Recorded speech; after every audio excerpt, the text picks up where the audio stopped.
अमरावतीत मंगळवारी भरदुपारी झालेल्या गोंडी मोडक या हत्या प्रकरणाचा अखेर उलगडा झाला आहे। मृतकाच्या मित्राच्या चौकशीतून मारेकऱ्यांची नावे उघडकीस आली आहेत।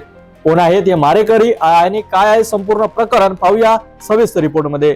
अमरावती शहरात खळबळ उडवणाऱ्या गोंडी मोडक हत्या प्रकरणाचा अखेर उलगडा झाला आहे। मंगळवारी भरदुपारी वडाडी भरतनगर परिसरात ऋषिकेश उर्फ गोंडी मोडक या तरुणाची निर्गुण हत्या करण्यात आली होती। या घटनेत त्याचा मित्र अक्षय वासनिक जखमी झाला होता, मात्र तो घाबरून पसार झाला होता। पोलिसांनी बुधवारी पहाटे त्याला ताब्यात घेतले आणि चौकशीतून खऱ्या मारेकऱ्यांची नावे समोर आली आहेत। पोलिसांच्या माहितीनुसार जुन्या वादातून विजय भोसले, अतुल भोसले आणि भुऱ्या उर्फ आर्यन पवार यांनी धारदार शस्त्राने गोंडी मोडकवर हल्ला केला।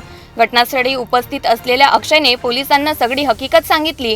या तक्रारीवरून फेजरपुरा पोलिसांनी तिघांविरोधात गुन्हा दाखल केला आहे। घटनेच्या 3 दिवसापूर्वी गोंडी मोडक आणि विजय भोसले यांच्यात पाणी मागण्यावरून वाद झाला होता। याच वादाचा वचपा काढण्यासाठी या तिघांनी गोंडीवर हल्ला केल्याचा पोलिसांचा अंदाज आहे। फेजरपुरा पोलीस आणि शहर गुन्हे शाखेचे पथक मारेकऱ्यांच्या शोधात रवाना झाले आहे।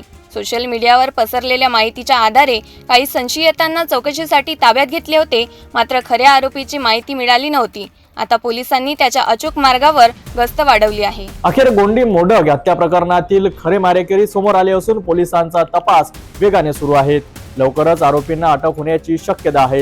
या प्रकरणातील पुढील अपडेटसाठी पाहत रहा सिटी न्यूज।